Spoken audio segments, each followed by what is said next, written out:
जय भीम, नमो बुद्धाय। तर आजचा आपला विषय आहे एक धम्मपद श्रेष्ठ आहे आणि आजची आपली ही गोष्ट आहे कुंडलकेशा, भद्रा कुंडलकेशा थेरीची गोष्ट। भद्रा कुंडलकेशा थेरीची आजची आपली ही गोष्ट आहे। यांच्याकरिता धम्मपदामध्ये गाथा क्रमांक 102 आणि 103 म्हटलेली आहे। तर सर्वात आधी मी गाथा क्रमांक 102 म्हणून दाखवते। योच गाथा संत भासे अनत्थ पद संहिता एक धम्मपद सेयो यं सुतवा उपसम्मती। ह्या गाथेचा अर्थ अशा प्रकारे आहे, अनर्थकारी पदांनी युक्त शेकडो गाथा जरी कोणी गायल्या तरी धम्माचे एकच पद श्रेष्ठ आहे जे ऐकून माणसाला शांती प्राप्त होते। अनर्थकारी पदांनी युक्त शेकडो गाथा, कितीतरी गाथा जरी कुणी गायल्या तरी धम्माचे एकच पद श्रेष्ठ असते जे ऐकून माणसाला शांती प्राप्त होते। आणि गाथा क्रमांक 3 आहे, यो सहंसं सहस्येन संगामे मानुसे जिने एकं च जेयत्मानं सवे संगामज्जू तमो। ह्या गाथेचा अर्थ असा आहे, संग्रामात म्हणजे युद्धात हजार पटीने हजारो माणसांना जो जिंकतो, संग्रामामध्ये म्हणजे युद्धामध्ये हजार पटीने हजारो माणसांना जो जिंकतो त्याच्यापेक्षाही स्वतःला जो जिंकतो, त्याच्यापेक्षाही स्वतःला जो जिंकतो, जो सगळ्या विकारापासून मुक्त होतो, तोच खरा युद्धांचा विजेता असते, म्हणजे संग्राम विजेता असते। ज्याप्रमाणे युद्ध होते आणि युद्धामध्ये एखादा व्यक्ती हजार लोकांना जिंकत असेल, हजार लोकांना जरी तो जिंकत असेल तरी सुद्धा त्या हजार लोकांना जिंकणाऱ्या व्यक्तीपेक्षाही जो मनुष्य स्वतःला जिंकतो, ज्याला स्वतःला जिंकता येते, म्हणजे ज्याच्या स्वतःच्या इंद्रियावर ताबा असते, जो मनुष्य सगळ्या विकारांपासून दूर होतो, असा मनुष्य खरा युद्ध विजेता असते। तर आता मला सांगा, स्वतःला जिंकणे, सगळ्या इंद्रियांवर ताबा करणे, सगळ्या विकारांपासून मुक्त होणे कशामुळे होणार, कशाने होणार? तर त्याच्यासाठी आपल्याला काय करावं लागेल? असंच आपल्याला प्राप्त होऊन जाणार का? नाही। तर त्याकरिता आपल्याला साधना, विपश्यना, मेडिटेशन करावं लागेल आणि हे खूप गरजेचे आहे। याच्या व्यतिरिक्त आपण विकारांना आणि इंद्रियांना जिंकू शकत नाही। तर आता आपण भद्रा कुंडलकेशा हिची कथा सुरू करूया। श्रावस्ती येथील जेतवन विहारात विहरत असताना भगवान बुद्धांनी वरील दोन्ही गाथा भद्रा कुंडलकेशा थेरीस उद्देशून म्हटलेली आहे। भगवान बुद्ध जेव्हा श्रावस्तीमध्ये जेतवन विहारामध्ये विहरत होते तेव्हा त्यांनी ह्या दोन्ही गाथा भद्रा कुंडलकेशाला उद्देशून म्हटलेल्या आहेत। राजगृह येथील एका श्रीमंत व्यापारास अंदाजे 16 वर्षे वयाची अत्यंत सुंदर अशी मुलगी होती। राजगृहामध्ये एक व्यापारी राहत होता, तो खूप श्रीमंत होता। तर त्याला एक मुलगी होती, ती 16 वर्षाची होती आणि अत्यंत सुंदर होती। तिच्या आईवडिलांनी 7 मजली राजवाड्याच्या 7व्या मजल्यावर सुंदर अशा राजेशाही महालात तिची राहण्याची व्यवस्था केली होती। तिच्या आईवडिलांनी 7 मजली राजमहाल बनवलेला होता आणि त्या 7 मजली राजमहालामध्ये 7व्या मजल्यावर सुंदर अशा राजेशाही महालात तिची राहण्याची व्यवस्था केली होती। 7व्या मजल्यावर खूप सुंदर असा राजेशाही महाल बनवला होता आणि तिथे तिची राहण्याची व्यवस्था केली गेली होती आणि तिच्या सेवेसाठी एका दासीची सुद्धा नियुक्ती केली होती। तिची नियमितपणे नेहमी सेवा करत राहणार, त्यासाठी तिच्या एका दासीची सेवा केलेली होती। एके दिवशी राजगृहात एक तरुण चोरी करताना पकडला गेला। एके दिवशी काय झाला, राजगृहामध्ये एक चोर चोरी करताना पकडला गेला। राजाच्या शिपायांनी पाठीमागे त्याचे हात बांधले आणि देहदंडाची शिक्षा देण्यासाठी मुख्य रस्त्याने त्याला घेऊन जाऊ लागले। तो चोर राजगृहामध्ये चोरी करताना सापडला गेला आणि राजाचे जे शिपाई होते त्यांनी काय केले, पाठीमागून त्याचे हात बांधले आणि देहदंडाची शिक्षा देण्यासाठी त्याला मुख्य रस्त्याने त्याला घेऊन जाऊ लागले. त्या चोराला भर चौकात थांबवून त्याला चाबकाचे फटकारे दिले जात होते. तो जो चोर होता त्याला पूर्ण चौकामध्ये थांबवलं आणि चाबूक जो होता त्या चाबुकाने त्याला फटके दिले जात होते. त्या चोराची अशी धिंड पाहण्यासाठी लोक जमू लागले. आता आपण पण बरेचसे लोक असं काही होत राहिला प्रसंग तर रस्त्यावर आपण जमून बघत राहतो, कारण सवय असते आपल्याला, एक बघत बसला तर दुसरा पण बघत राहते. तर तेव्हा पण असंच झालं की लोक त्याची धिंड पाहण्यासाठी तिथे लोक जमू लागले. त्या जमावाचा कल्लोळ ऐकून त्या व्यापाऱ्याच्या मुलीने आपल्या महालाच्या खिडकीतून ते दृश्य बघितले आणि तिथे सगळे लोक जमून गेले. तर त्या लोकांच्या कल्लोळमुळे त्या व्यापाऱ्याच्या मुलीने आपल्या महालाच्या खिडकीतून ते दृश्य बघितले. 7व्या मजल्यावर तिचा महाल होता. त्या महालाच्या खिडकीतून तिने हा दृश्य बघितला आणि बघताच क्षणी त्या चोर तरुणाच्या प्रेमात ती पडली. आणि जसंच तिने बघितलं की त्याला ते मारत आहे तर तो चोर होता तरुण, त्याच्या प्रेमामध्ये ती पडून गेली.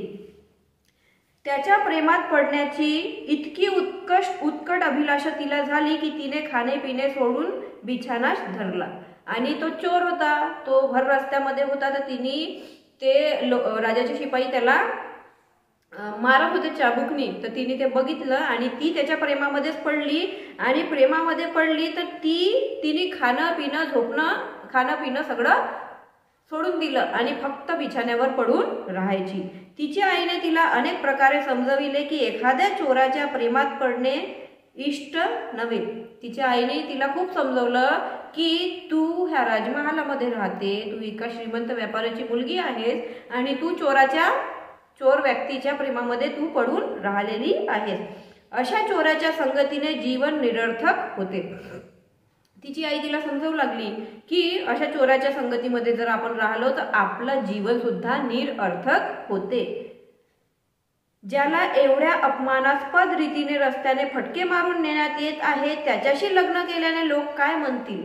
आणि तिची आई तिला म्हणू लागली की ज्या चोराला रस्त्यावरून फटके मारत घेऊन जात होते त्या चोरासोबत जर तू विवाह केला, लग्न केला तर लोक काय म्हणतील, वगैरे वगैरे वेगवेगळ्या पद्धतीने तिला समजवण्याचा प्रयत्न केला गेला. तिच्या आईने तिला खूप समजवण्याचा प्रयत्न केला. वडिलांनीही तिला खूप समजवले आणि वेगवेगळ्या पद्धतीने तिच्या वडिलांनी सुद्धा तिला खूप समजवण्याचा प्रयत्न केला, परंतु दोघांपैकी कोणीही तिचे सांत्वन करू शकले नाही. तिच्या आईचे पण ती समाधान नाही करू शकली, तिची आई पण आणि तिचे वडील सुद्धा. शेवटी निरुपायाने त्या सुंदरीच्या पित्याने 1000 मुद्रा त्या राजसेवकाला, जो त्या चोराला घेऊन देहदंडांसाठी घेऊन जात होता. शेवटी काय झाला की जो त्या मुलीचा पिता होता तर त्या सुंदरीच्या पित्याने 1000 मुद्रा, तो राजसेवक जो होता, राजाचा सेवक, त्या चोराला मारत घेऊन जात होता, तर त्याला 1000 मुद्रा दिल्या आणि त्या चोराला आपल्या ताब्यात घेतलं. तिथे राजाच्या राजदरबारात जाऊ काही दिलं नाही. तो राजसेवक पैसे मिळाल्याने अत्यंत खुश झाला होता. त्याला फ्रीमध्ये पैसे मिळाले होते, 1000 मुद्रा म्हणजे किती सारे, तर त्याला पैसे मिळाल्यामुळे तो खुश झाला होता. आणि त्या चोराऐवजी दुसऱ्याच माणसाला फाशी दिली. आणि त्यांनी काय केलं, त्या चोराला ह्या सुंदरीच्या पित्याला सोपवून दिलं आणि दुसऱ्याच माणसाला तो आपल्यासोबत घेऊन गेला आणि त्याच्याऐवजी दुसऱ्याच माणसाला फाशी झाली. आणि आपण योग्य त्या चोराला फाशी दिली म्हणून राजाला तसा निरोपही पाठवला. आणि त्यांनी काय केलं, त्या सेवकांनी, राजाच्या सेवकांनी, की आपण योग्य जो मुलगा होता चोर त्यालाच फाशी दिली, दुसऱ्याला काही फाशी दिली नाही म्हणून असा निरोप सुद्धा कुणाला पाठवला, राजाला. त्या राजाच्या सेवकांनी पाठवला. परंतु त्यांनी योग्य माणसाला फाशी दिली होती का? नाही. त्यांनी कुणाला फाशी दिली होती?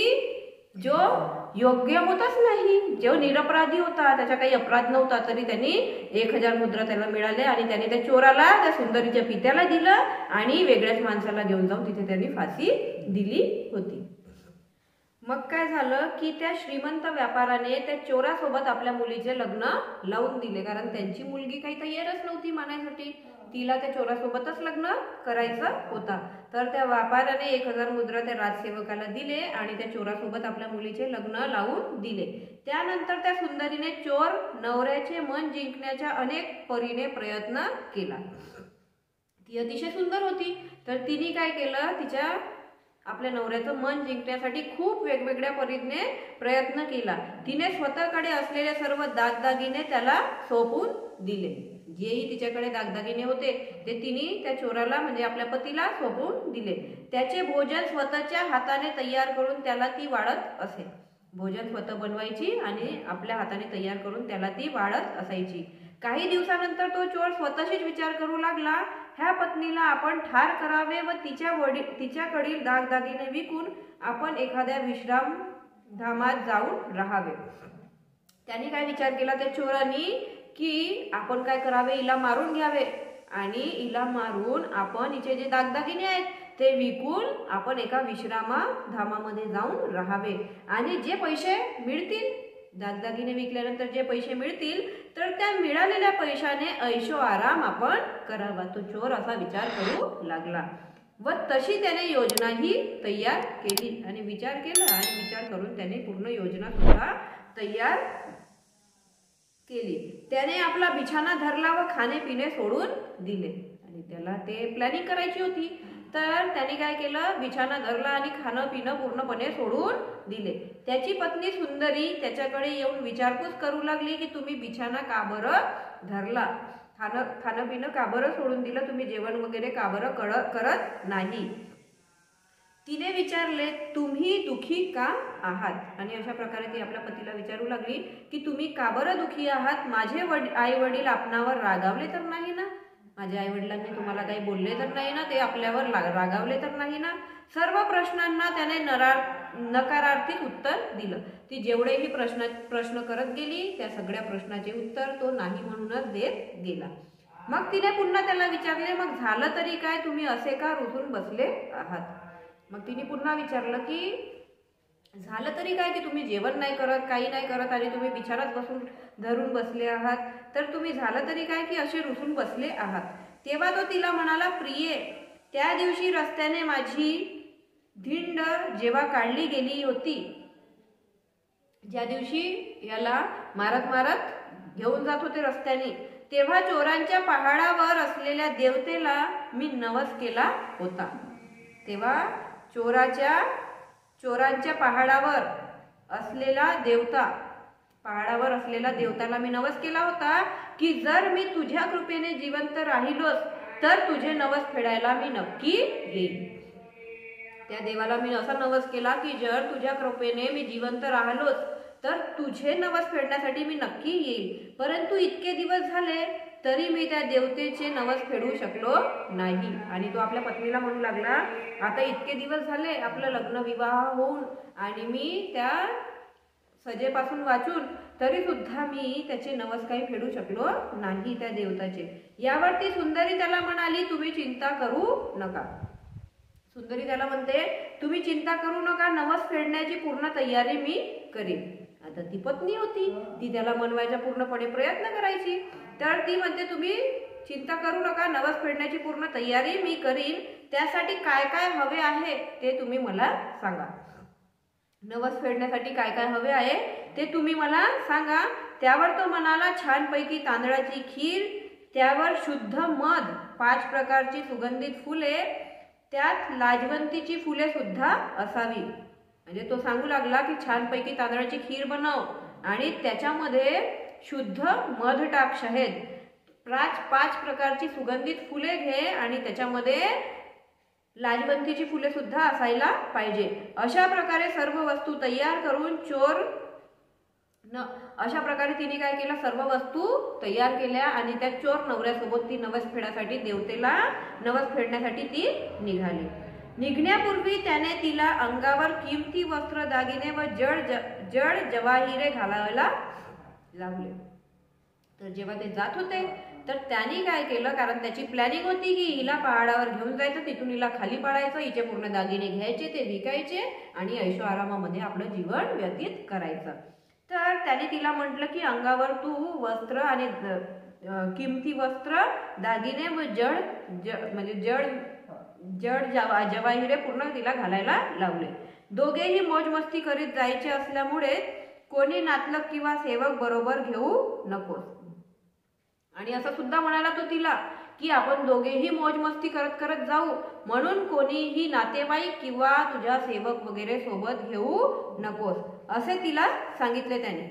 तिने सुद्धा त्याच्या आज्ञेचे तंतोतंत पालन केले आणि जसं त्यांनी म्हटलं तसं तिने पालन केलं आणि आपल्यासोबत कोणताही सेवक किंवा नातेवाईक तिने काही घेतला नाही.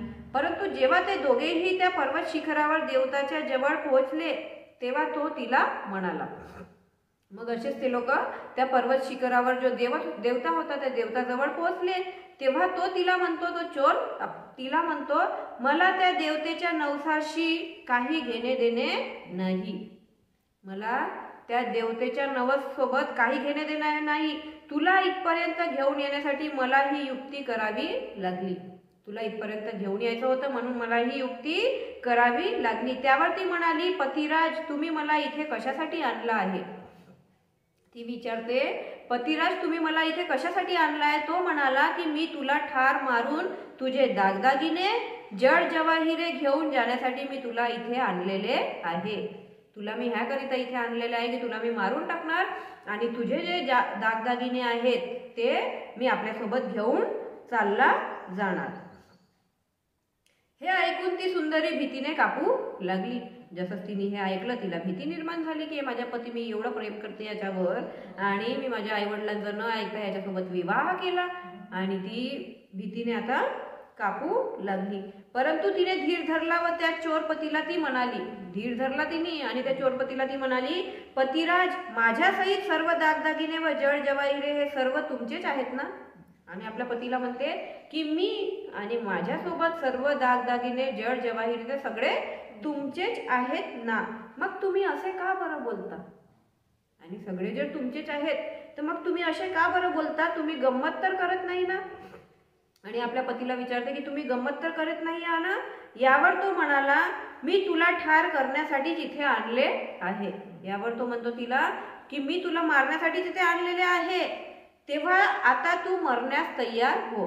म्हणून तू आता मरण्यासाठी तयार हो. तिने त्याला वारंवार तसे न करण्याची विनंती केली आणि तिने त्याला वारंवार म्हटलं की मला मारू नका, असे नका करू तुम्ही. ती विनंती करू लागली. परंतु त्याच्या हृदयाला पाझर फुटेना, त्याला अजिबातही दया काही येत नव्हती. तिला ठार करण्याचा त्याचा निश्चय कायमच होता. तो तिला मारणार होता आणि तिचे दागदागिने घेऊन ऐशो आराम करणार होता. दागिने घे पण मला वाचव अशी विनंतीही तिने करून पाहिली. आणि ती म्हणू लागली की वाटेल तर हे सगळे दागिने घेऊन घे पण माझा जीव तू घेऊ नको, मला वाचव, माझा जीव सोडून दे. परंतु त्याचा काहीही उपयोग झाला नाही. तो काही ऐकत नव्हता. तिच्या पती काही ऐकत नव्हता. तिने स्वतःशीच विचार केला की किती अधम कृत्य आहे हे. तिने स्वतःशीच विचार केला की किती भयंकर कृत्य आहे हे. तथापि इथे शहाणपणाचा उपयोग करण्याची वेळ होती. तिने विचार केला की इथे शहाणपणा करण्याची वेळ आहे. त्याने कुठलेही अधम पाऊल उचलण्यापूर्वी काहीतरी युक्ती योजने आवश्यक आहे. आणि तिने विचार केला की मला काही ना काही विचार करणे आवश्यक आहे. याने मला मारण्याच्या आधी मला काही ना काही करणे आवश्यक आहे. तिने तसे मनात ठरविले व पतीला म्हणाली. आणि तिने असं मनामध्ये ठरवलं की मला मरायचं नाही आहे तर मला काही ना काही याच्या मरण्यापासून वाचायचं आहे. तिने तसं ठरवले आणि पतीला म्हणाली, महाराज जेव्हा तुम्हाला राजाच्या शिपायांनी चोरी करताना पकडले व रस्त्यातून नेऊ लागले. त्याला म्हणते, महाराज जेव्हा तुम्हाला राजाच्या शिपाईंनी चोरी करताना पकडले होते आणि रस्त्याने नेऊ लागले होते तेव्हा तुमच्या सुटकेसाठी माझ्या आई वडिलांनी पण 1000 मुद्रा दिल्या आणि तुम्हाला विकत घेतला होता. त्या सेवकाला 1000 मुद्रा दिल्या आणि तुम्हाला विकत घेतला व आपल्या घरी आणून तुमच्याशी माझा विवाह लावून दिला आणि तुमच्या घरी मला आणला आणि तुमच्यासोबत माझा विवाह लावून दिला. आज तुम्ही माझ्यासाठी एकच गोष्ट करा.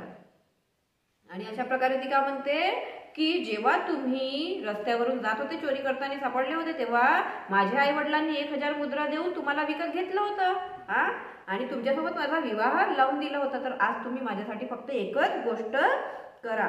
माझ्या मरण्यापूर्वी तुम्ही माझे शेवटचे आलिंगन विधीपूर्वक स्वीकारावे हीच आपणास माझी नम्र विनंती आहे. आलिंगन म्हणजे गळे लागा नाही का. तर ती म्हणते मरण्याच्या आधी माझ्या मरण्याच्या पूर्वी तुम्ही माझे आलिंगन विधीपूर्वक स्वीकारावे हीच आपणास माझी नम्र विनंती आहे. ह्या गोष्टीला त्याने आनंदाने होकार दिला. तिच्या पतीने आनंदाने होकार दिला. तिने ते पहाडाच्या कठड्यावर त्याला उभे केले आणि तिने काय केले त्याला आपल्या पतीला त्या पहाडाच्या कठड्यावर उभा केले. तिने 3दा त्याला प्रदक्षिणा घातली. त्याला उभं केलं आणि 3 वेळेस त्याचे फेरे चक्कर प्रदक्षिणा घातली आणि उजव्या बाजूने उभे करून 4 ठिकाणाहून त्याला वंदन केले. उजव्या बाजूने उभे करून 4 ठिकाणाहून त्याला वंदन केले व म्हणाली महाराज माझी शेवटची घटका भरत आली आहे. आणि म्हणू लागली की महाराज आता माझी शेवटची घटका भरू लागली आहे. यापुढे तुम्ही मला कधीही पाहू शकणार नाही. याच्यापुढे तुम्ही मला कधीही पाहू शकणार नाही किंवा मीही तुम्हाला सुद्धा पाहू शकणार नाही. एवढे बोलून तिने त्याला मागे आणि पुढे अशा दोन्ही बाजूने मिठी मारली. एवढं ती बोलली आणि तिने मागून आणि पुढून अशा दोन्ही बाजूने त्याला मिठी मारली. नंतर मागे उभी राहून एका हाताने त्याच्या खांदा व दुसरा हात त्याच्या कमरेत घालून जोराने नंतर काय केलं तिने मिठी मारली. मागून पण मिठी मारली आणि समोरून पण तिने मिठी मारली. कारण तिने म्हटलं होतं की मरण्याआधी माझी एक इच्छा आहे ती तुम्ही पूर्ण करावी. तर तुम्ही मला म्हणजे मिठी माराल तर मी मरून जाईल तुम्ही जसं म्हणाल तसं. तर तो म्हणते ठीक आहे. तर तिने काय केलं त्याला उभं केलं आणि त्याच्या आजूबाजूनी चंक्रमण म्हणजे फेरे मारले आणि चारी बाजूनी त्याला काय केलं वंदन केलं आणि समोरून मागून दोन्ही जागून त्याला मिठी मारली.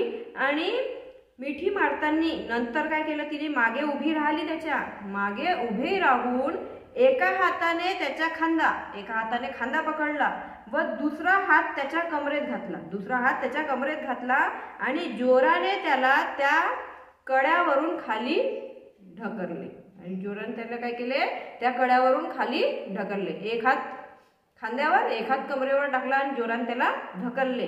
अशा तऱ्हेने तो चोर खोल अशा प्रचंड दरीत फेकला गेला. ढकलला आणि तो चोर ते पहाडावर होते. तर तो चोर खोल अशा प्रचंड दरीमध्ये फेकला गेला व तळाशी त्याच्या शरीराचे तुकडे तुकडे झाले आणि तो मरण पावला. अशा प्रकारे तुकडे झाले ना. तो पहाडावर गेले होते आणि आतमध्ये त्यांनी प्लॅनिंग केलं होतं की मी हिला मारणार, परंतु हिला वाचवायचं होतं स्वतःचे जीव तर हिनेच त्याला मारून टाकलं. त्या भयानक प्रसंगातून ती सही सलामत वाचली. आणि एवढा मोठा भयानक प्रसंग आला तरी सुद्धा ती सही सलामत वाचली. परंतु आता तिला घरी जाण्यात काही अर्थ दिसत नव्हता. तिने संसार त्याग करण्याचा निश्चय केला आणि म्हणून तिने विचार केला की आता मला हा संसार पूर्णपणे त्याग करायला पाहिजे. ती चालता चालता वाटेत निर्गंध साधूच्या आश्रमामध्ये गेली. चालता गेली. तिथे निर्ग्रंथ साधूचा आश्रम होता. त्या आश्रमामध्ये गेली. तिथे तिला संन्यासींची दीक्षा देण्यात आली आणि तिने आता संसार त्याग करण्याचाच विचार केला होता. तर तिथे तिला संन्यासीची दीक्षा देण्यात आली. अशा प्रकारे ती जैन साध्वी झाली आणि अशा प्रकारे मग ती जैन साध्वी बनली. तिथे तिला कुंडलकेशा या नावाने सर्व ओळखू लागले आणि तिथे तिला मग सर्व लोक कुंडलकेशा या नावाने ओळखू लागले. जैन साधूच्या आश्रमात असताना भद्रा कुंडलकेशाने जैनांच्या सिद्धांताचे गहन अध्ययन करून त्यावर तिने प्रभुत्व प्राप्त केले. आणि ती जैन साधूंच्या आश्रमामध्ये राहत असताना त्यांनी जे शिकवण तिला दिली त्याच्यावर तिने गहन अध्ययन करून तिने प्रभुत्व प्राप्त केले. तिने प्राप्त केलेल्या ज्ञानामुळे ती वादविवादही कुशल झाली आणि तिने ज्ञान प्राप्त केलं, त्याच्यामुळे ती वादविवादातही कुशल झाली. म्हणून जैन पंडितांनी तिला संपूर्ण जम्बूद्वीपात कुठेही जाऊन धर्मशास्त्र पंडितांशी चर्चा व वादविवाद करण्याची सुद्धा परवानगी दिली. संपूर्ण जम्बूद्वीपामध्ये जाऊन तिला वादविवाद करण्यामध्ये आणि जे धर्मशास्त्राचे पंडित राहतात त्यांच्यासोबत जाऊन वादविवाद करण्याची सुद्धा तिला परवानगी दिली होती जैन साधूंनी. तिच्या हातामध्ये त्यांनी जांभळाची डहाळी देऊन तिला निरोप दिला की भगिनी, जा तू संपूर्ण जम्बूद्वीपात जाऊन जैन सिद्धांतांचा प्रसार कर.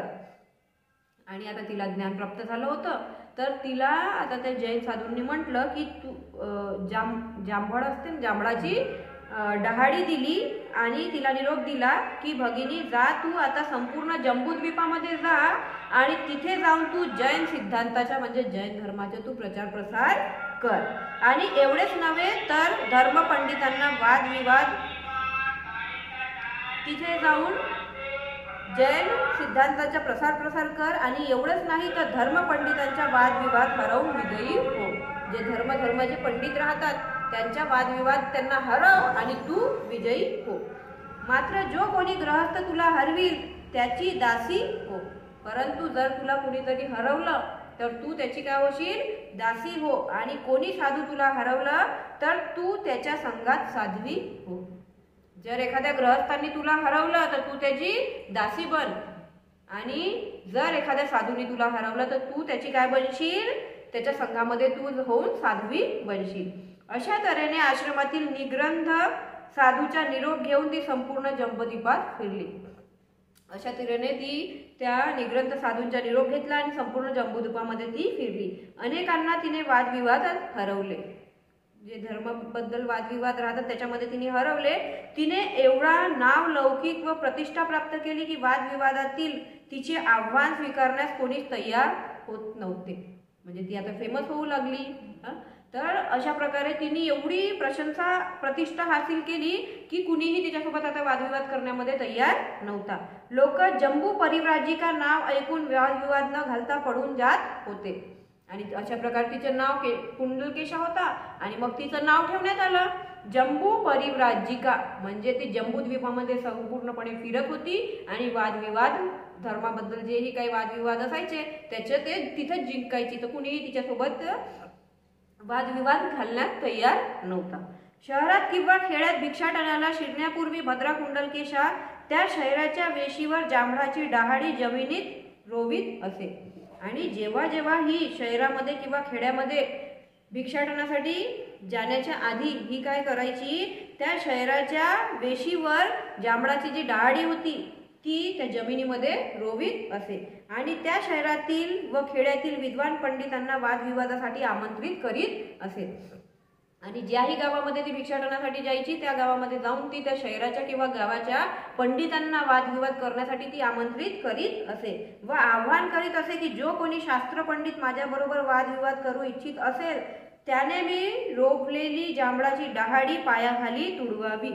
आणि असं बोलायची ती की जोही कुणी शास्त्र पंडित वादविवाद माझ्यासोबत इच्छित असेल वादविवाद करण्यासाठी तर त्याने मी रोवलेली जांभळाची डहाळी पायाखाली तुडवावी असे म्हणून ती त्या शहरात किंवा खेड्यात प्रवेश करीत असे. असं ती म्हणायची आणि कोणत्याही शहरामध्ये किंवा खेड्यामध्ये जाण्याच्या आधी ती असं करायची. परंतु कोणीही तिने रोवलेली डहाळी तुडवण्याची हिंमत करीत नव्हता. आणि कोणीही हिंमत काही करीत नव्हता कारण ती जम्बू परिव्राजिका म्हणून फेमस झाली होती.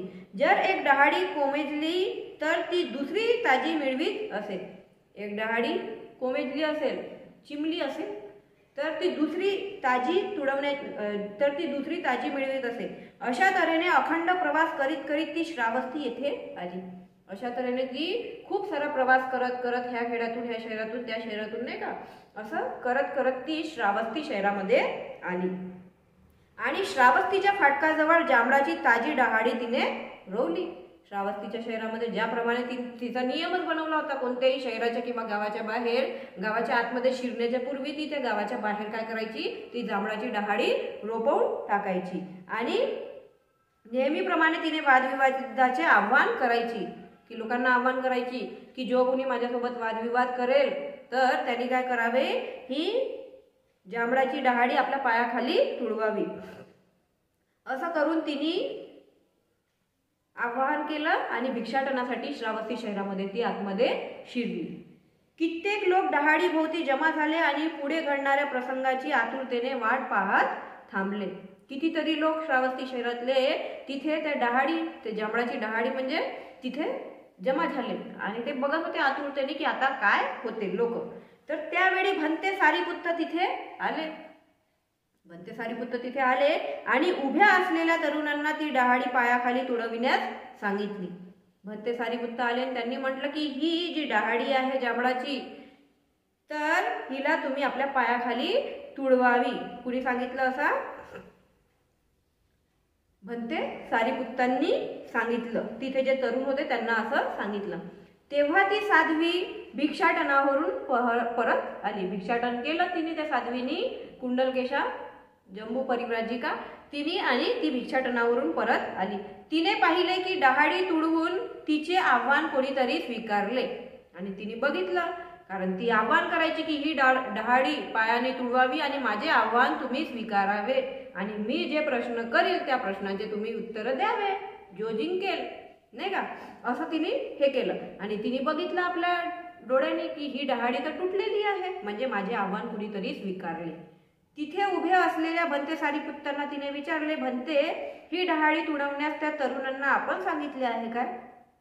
आणि ती म्हणाली भंतेजींना की भंते, ही डहाळी तुडवण्यासाठी आपण सांगितलेलं आहे का त्या तरुणांना?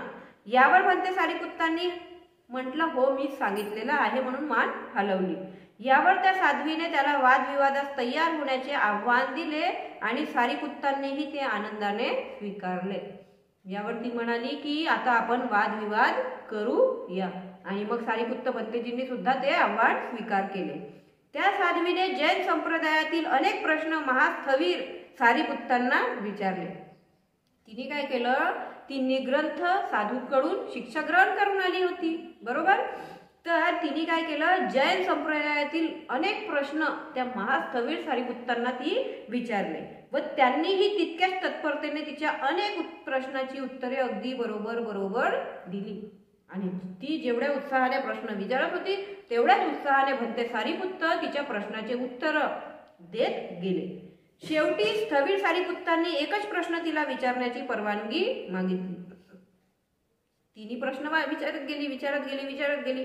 भंते सारीपुत्त सगळ्या प्रश्नाचे उत्तर बरोबर देत गेले आणि शेवटी भंते महास्थवीर सारीपुत्तांनी तिला म्हटलं की मी फक्त एकच प्रश्न विचारण्याची परवानगी मागतो. ती म्हणाली, भंते, आनंदाने विचारा, कोणता प्रश्न आहे तो? ती म्हणाली की तुम्हाला जो प्रश्न विचारूशा वाटते तो तुम्ही विचारा आणि आनंदाने प्रश्न विचारा. त्यावर भंतेंनी तिला एकच प्रश्न विचारला, एक नाम काय? एकच प्रश्न विचारला म्हणजे तो प्रश्न कोणता? एक नाम काय? परंतु त्याचे उत्तर तिला देता आले नाही. एवढाच प्रश्न होता, 3 शब्दाचा प्रश्न, एक नाम काय, त्याचे उत्तर तिला काही देता आले नाही. तिने सारीपुत्तासच त्याचे उत्तर विचारले आणि तिने म्हटलं की मला ह्याचे उत्तर काही माहिती नाही, म्हणून ह्याचे उत्तर काय आहे तुम्हीच मला सांगावे. परंतु प्रवचित झाल्याशिवाय मी सांगू शकत नाही.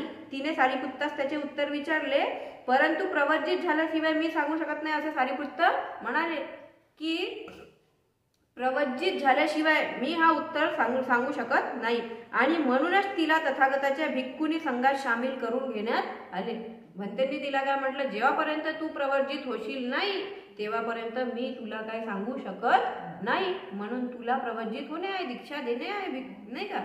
तर आणि तसे पण तिचे जे निग्रंथ साधू होते त्यांनी म्हटलंच होतं तिला की जर तुझ्या प्रश्नाचे उत्तर एखाद्या गृहस्थ माणसाने दिलं तर तू त्याची दासी होशील आणि एखाद्या साधूने तुझ्या प्रश्नाचे उत्तर खरोखर दिले तर तू त्याची काय बनशील उपासिका, म्हणजे हे त्याची म्हणजे तू उपासिका किंवा भिक्षुनी तू बनशील, साध्वी बनशील असं म्हटलं होतं. काय म्हटलं होतं शब्द? साध्वी बनशील असा शब्द त्यांनी उच्चारलेला होता. आणि म्हणून भंतेजींनी काय म्हटलं, ह्या प्रश्नाचे उत्तर तर मी देणार, परंतु ह्या प्रश्नाचे उत्तर मी कधी देऊ शकतो, जेव्हापर्यंत तू प्रवृत्तीत होणार नाही. आणि मग त्यांनी भंते सारिपुत्तांनी तिला भगवंताकडे घेऊन गेले आणि तिथे भगवंतांच्या उपदेश एकताच क्षणी ती तात्काळ अर्हत झाली. आणि जसंच भगवान बुद्धांनी आपला उपदेश तिला केला तर भगवान बुद्धांच्या उपदेश ऐकता बरोबरच ती अर्हत झाली. हे ऐकून भिक्खूगणात व भिक्खुनी संघात चर्चा सुरू झाली. हे सगळं ऐकलं लोकांनी की हिला संघात सामील करून घेतलं आणि ही बुद्धांचे प्रवचन धम्म देशना ऐकूनच अर्हत झाली. तर सगळ्यांमध्ये चर्चा सुरू झाली की अगदी एकदाच ऐकलेल्या धम्मश्रवणाने ती साध्वी अरहंत कशी काय होऊ शकते. एकदाच फक्त तिने भगवान बुद्धांचं धम्मदेशना ऐकली आणि एकदाच ऐकल्याने ती कशी काय अर्हत होऊ शकते यावर त्यांना समजावून सांगत असताना तथागतांनी ह्या दोन्ही वरील गाथा म्हटलेल्या होत्या. त्या सगळ्या भिक्षुनींना समजावून सांगण्यासाठी की एकाच धम्म प्रवचनाने, एकाच धम्म उपदेशाने, एकाच धम्म देशनेने ती अशी कशी अर्हत झाली हे समजावून सांगताना भगवान बुद्धांनी ह्या दोन्ही गाथा म्हटलेल्या होत्या. ज्याचे अर्थ असा आहे, जरी हजारो निरर्थक गाथा कुणी गात असेल, हजारो ज्याला अर्थ नाहीये, अर्थ माहीत नाहीये आणि हजारो गाथा जरी कुणी गात असेल तरी त्यापेक्षा एखादीच अर्थपूर्ण व शहाणपणाने युक्त अशी गाथा, एकच गाथा म्हणा परंतु त्याचा अर्थ समजून आले पाहिजे आणि शहाणपणाने समजून ती गाथा जी माणसाला उपशांत करते ती महत्त्वपूर्ण व श्रेष्ठ ठरते.